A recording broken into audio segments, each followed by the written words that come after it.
favorite quotes that you have in this book. You said, "The journey of grief is messy and not guaranteed." I think the most important thing about grief is how I say it, like, you process it.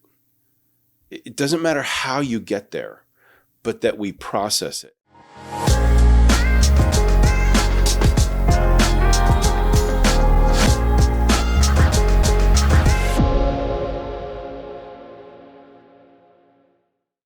Hey, thanks for joining in for another episode of the Discovering God podcast. My name is Jeff McLean, and I'm joined with Rip Wahlberg. the one and only Rip Wahlberg. Let's not go that far. Yeah, if you're having a good week so far. I am, though. I am the one and only. The one and only. With that name. Yeah, having a pretty good week. It's been Thanksgiving week. So a lot of celebrations, a lot of food. Oh, yeah. How about you? Same, and I taken some time off work, which allowed me to have some rest. So Nice. Well, in this episode, we're talking about something that I'm very excited to talk about. In fact, we have it on display right here. For those of you that have not been a long time listener, first time caller, Rip has produced a book. He published a book called Shattered. And it is about thriving and surviving in the worst pains of life. I think I switched that in my head. I'm sorry. It's surviving and thriving in the worst pains of life. Yeah. And it is your story. Yeah. It's our story of when our 4-year-old son, Aiden, about 15 years ago, when he suddenly drowned. So it's our story of walking through that journey. And then it's of what do we do with most of the pains in our life? And then how do we heal from that? Because a lot of times we figure out how to stuff them away and avoid them. And I write in the book, the whole premise of the book is that instead of doing that, if we will actually let God touch our wounds, that there's hope to survive and thrive after the worst pains of life. And I think it's important to point out, you didn't write this book just after losing Aiden. It's been some time. So the book came out something like 6 weeks ago-ish, and Aiden died 15 years ago, this past June. Yeah. I didn't even start writing the book until it took me 4 years all told. Wow. From like the first time I started it till it came out published. So, how long was it afterwards that you knew God was calling you to put this into writing? And I think I can use that language, right? You knew God was going to call you to tell the story. A week. Yeah. It did start. That's a good question, I think. It started because I spoke at Aiden's funeral, and something about how were you there? Sorry. That memory is etched in my memory. Your message just leveled the room. Yeah. There was something about just how we handled it that something about it being real. We were raw, and we just kind of allowed people to be in that space with us, I think. And we didn't leapfrog the pain. Yeah. We acknowledged it. And there was, I still couldn't put that into words, but I came away from it thinking, I think I want to write about this, but I didn't know what I wanted to write about. I just remember the amount of responses that we got, because we actually received people after the funeral and after the interment back at the church for a long time, hours, and person after person, just like, I don't even know what just happened. There was hundreds of people there. Yeah. I ironically, I remember walking in, and I purposely sat in the very last row on the left side. The soundboard was behind me to the right, and I wanted to stay in the back because I had no idea how to process what was happening. I wasn't even integrated into it, wasn't invested into it as you were. And when I reviewed your book, I actually wrote this. I said, It was there where I sat towards the back, still very much in my own disbelief, watching as Rip preached one of the boldest proclamations and confessions of trust in God that I ever saw. Transparently, Rip's message was admirable and inspiring.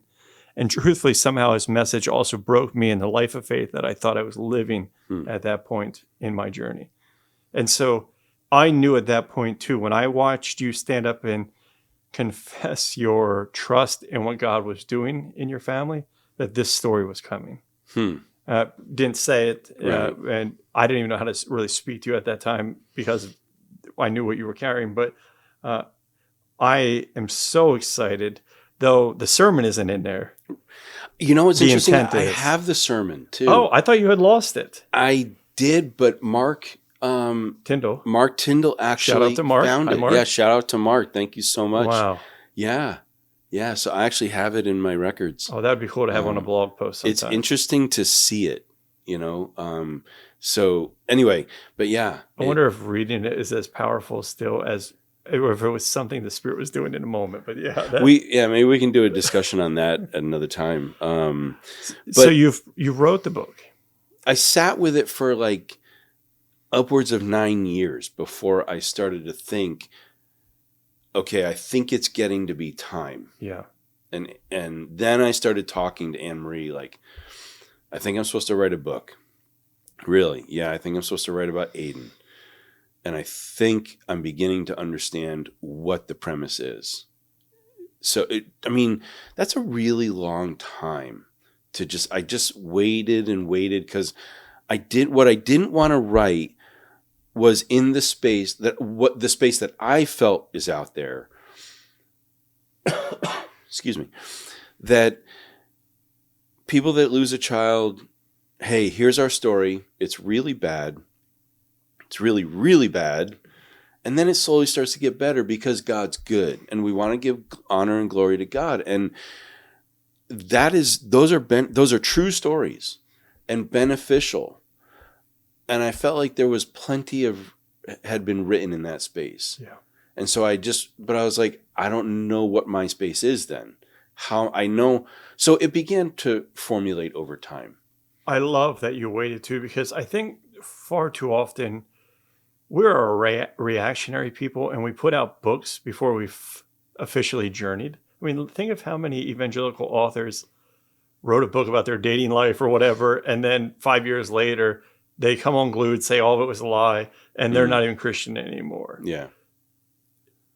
Too many people are writing books of trying to lead people to places they've never been themselves. Yeah. Your book covers your journey. Mm-hmm. In fact, one of my favorite quotes that you have in this book is you said, "The journey of grief is messy and not guaranteed." And I think that's part of what you're aiming at in your book. Can you say a little bit more of that? Yeah, the journey of grief will tend to come out sideways. It'll come out, if we're not careful, it'll come out onto other people. And that was one thing I think both Anne-Marie and I did a pretty good job at, that it didn't come out on other people. Yeah. But it's messy and it's indirect.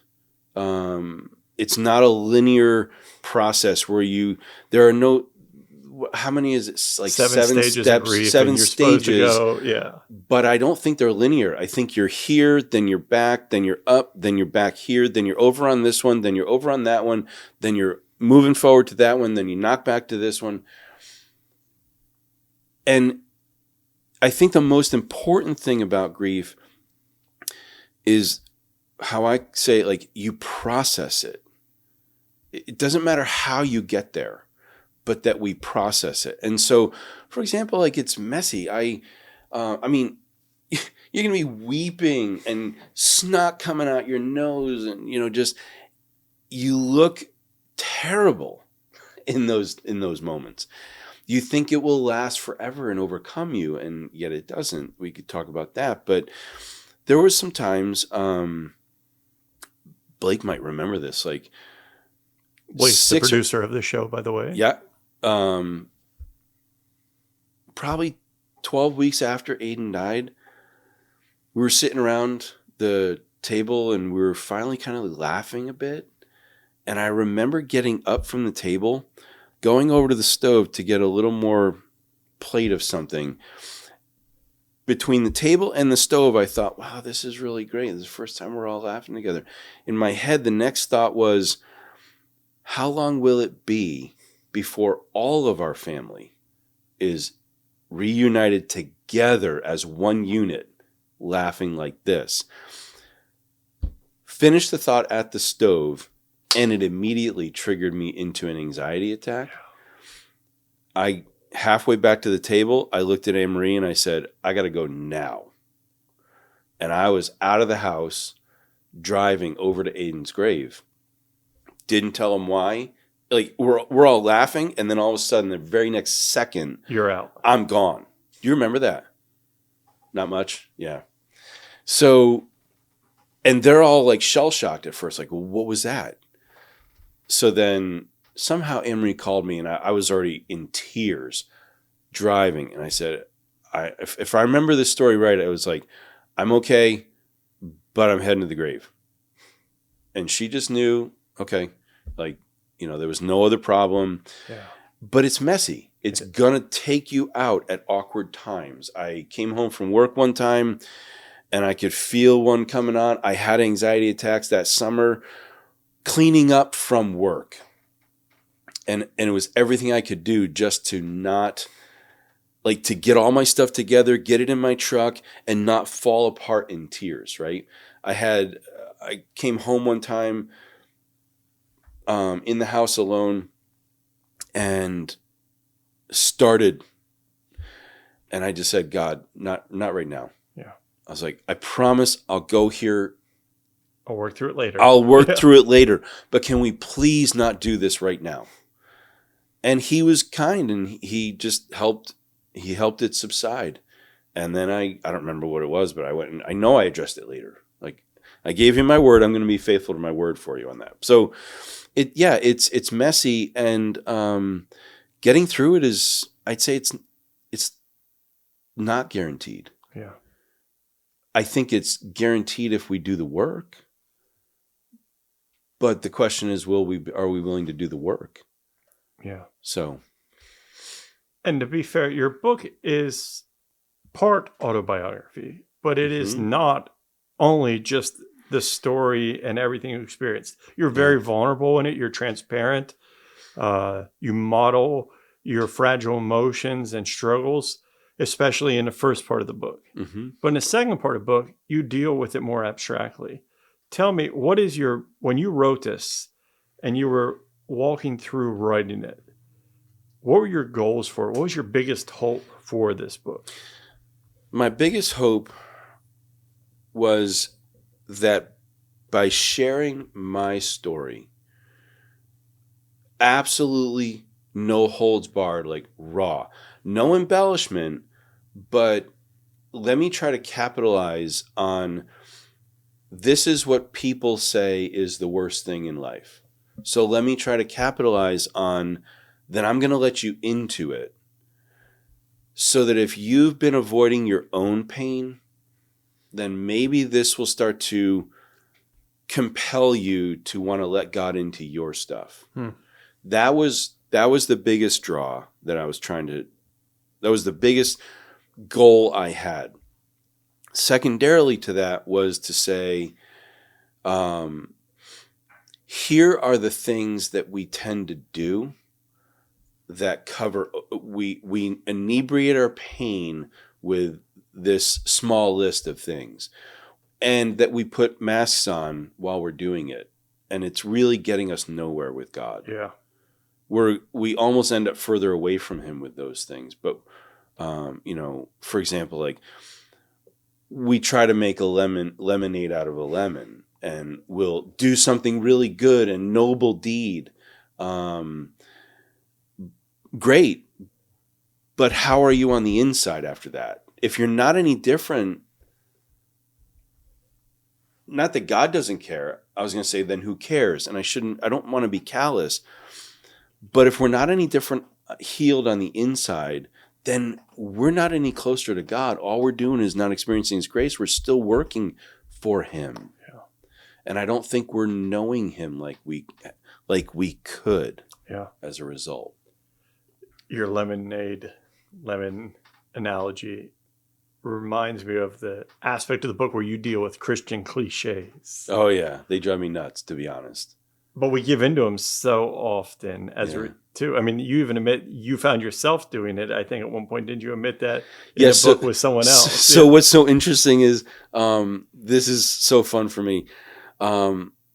Yes, the friend that I said, I sat there and told her after her daughter, it gets better. And she said, I don't want it to get better. I want my daughter back. Please stop telling me this, right? And so she was reading the book and we were messaging back and forth. She goes, I remember that. And I'm really sorry that I lashed out at you. I'm like, no, I said, you were right. I'm perfectly comfortable with what I wrote in the book. And then we just saw her a week and a half ago back in Connecticut, Anne-Marie and I.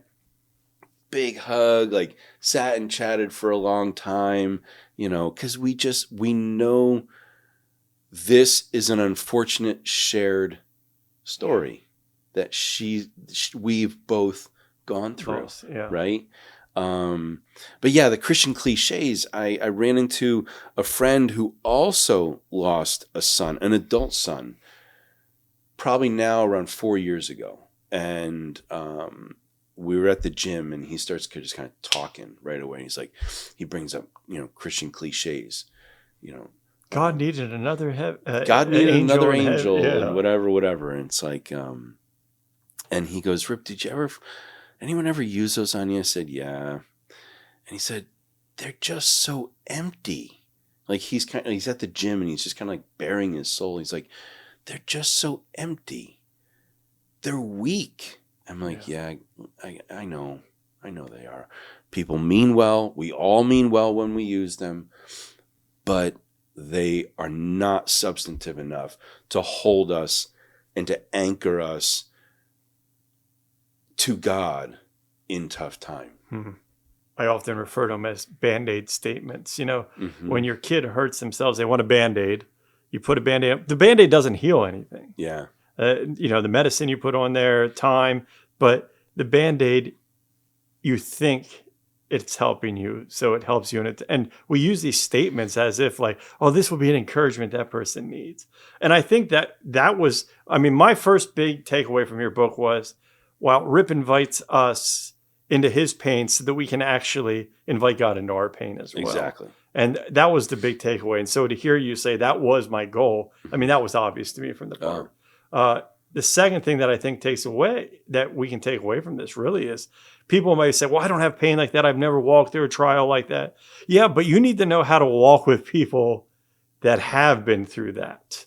And I think that Christian cliche part helps hold a mirror up to us as followers of Jesus, that how we approach people in really troubling and trying situations matters. And we need to be fully aware of every word we choose in those moments. Yeah, I reference a couple passages of scripture, like I talk about Job, and I sort of call it the sin of Job's friends. Yeah.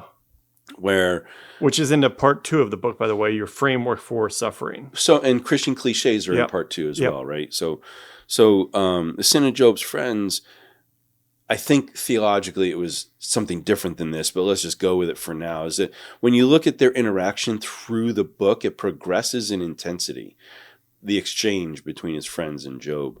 And they keep trying to tell him, they keep trying to speak truths to identify why it's happening. And he's like, no. And it gets heated between them.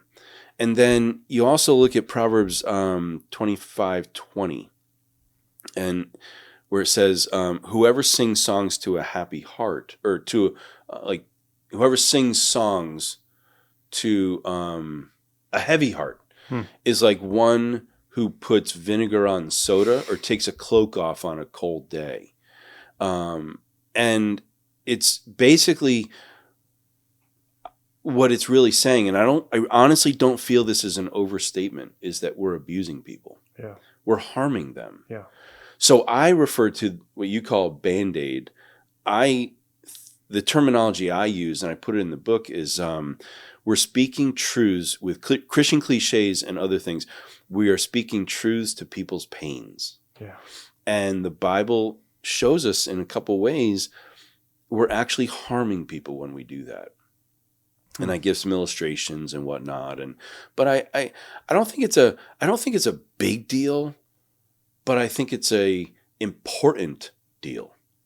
And to your point, to your observation, if someone was to say, well, I don't have this, but a takeaway would be, yeah, how do we walk with someone in the pain? Just keep our mouth shut and just be present. Yeah. That's the bottom line takeaway that we could do. Presence is everything. Everything. Presence is everything. Even with silence. Presence with silence is actually better than presence and, words at times. So it's an act of compassion to give someone that most valuable resource that we have of our time. Just sit there for no reason, except that we're just saying, you matter to me. Yeah, I'm here for you. Yeah. Dave Stoltzfus, what he did first week? Sat outside, right? He sat outside around. He didn't even think he would be allowed to come into the house, which pretty much no one was, right? If you weren't family, you weren't in the house. Yeah. Dave took off from work and parked a seat on the path right around the corner so we wouldn't see him. And he just sat there.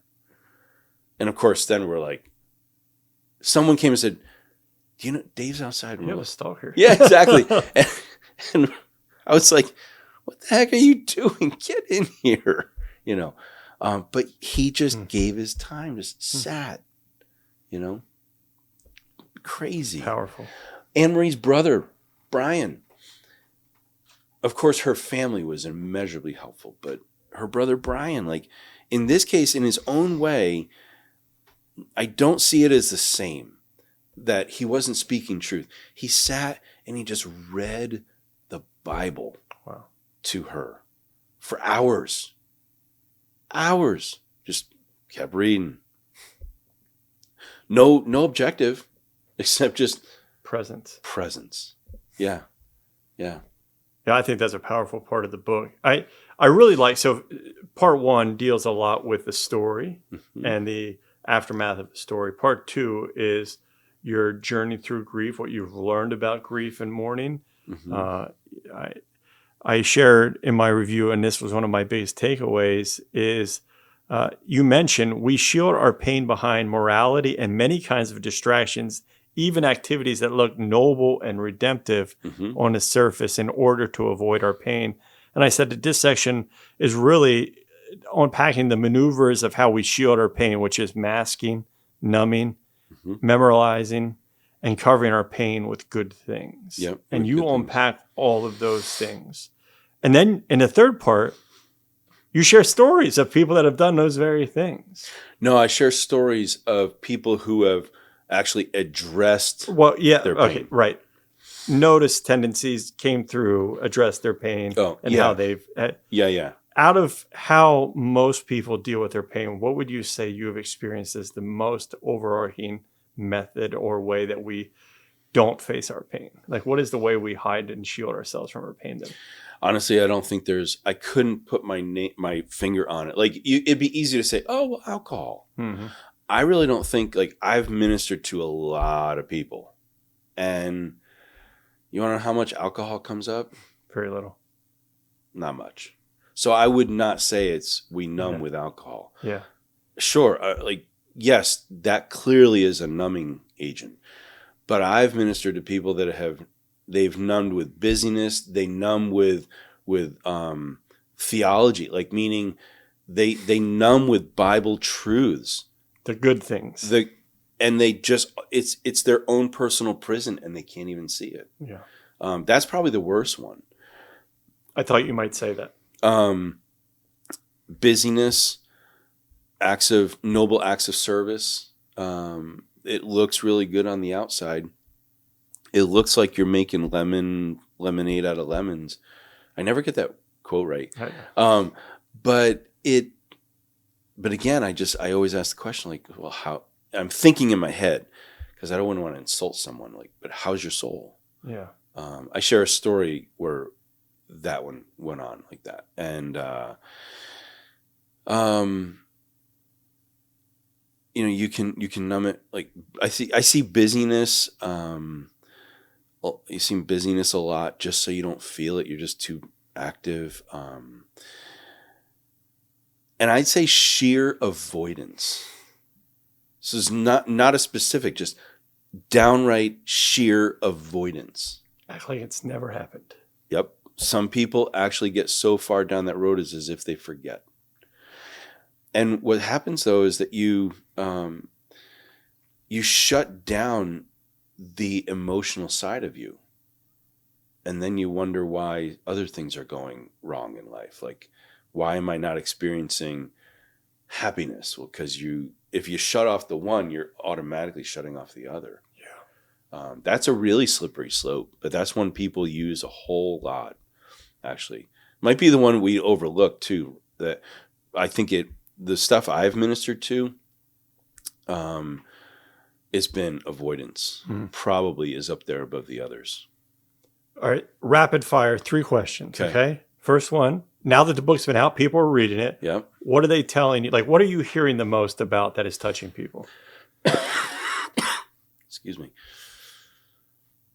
I'm hearing that it's intense, but it's real. And they appreciate that it's just flat out real.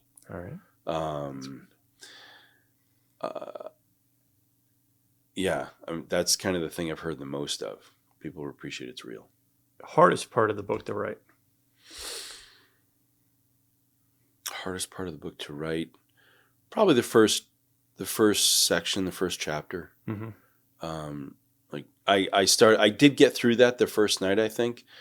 Anne-Marie's phone call and whatnot. I think if I remember right, I sat down to write.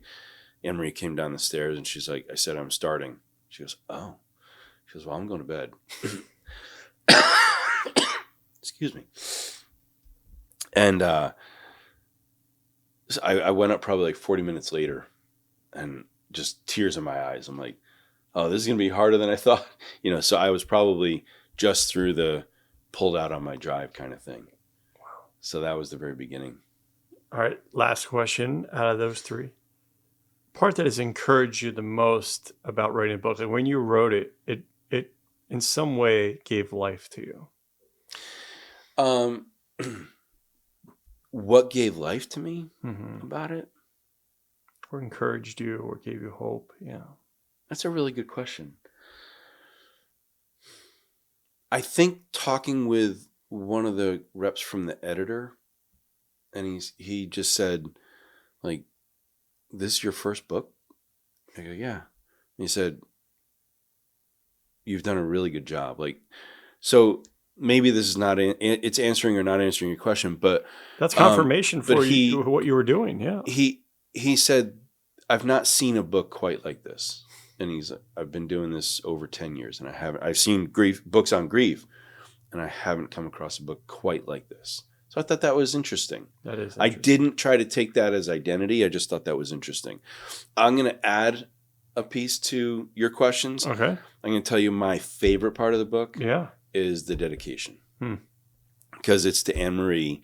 And honestly, like no matter how much I read it, I'm like, yeah, it chokes me up even if I read it now. And there's parts of the book I can read and it would not choke me up right now. But that still chokes me up. Because she could have thrown the towel in if she wanted.